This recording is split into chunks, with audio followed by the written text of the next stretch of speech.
Ketua DPRD Kabupaten Bandung Haji Sugianto Malatika Jaya Asari SW sebagai pengganti antar waktu anggota DPRD Kabupaten Bandung yang menggantikan almarhum Haji Totong Samsudin periode 2019-2024 berdasarkan SK Gubernur Jabar 171-M383 tahun 2020 tentang peresmian pengganti antar waktu.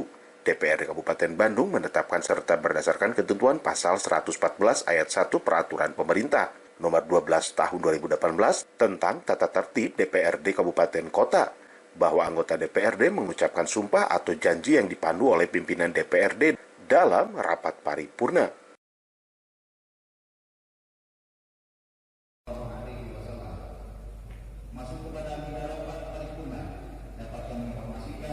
Wa Arif mengabarkan, Hades TV, Kabupaten Bandung, Jawa Barat.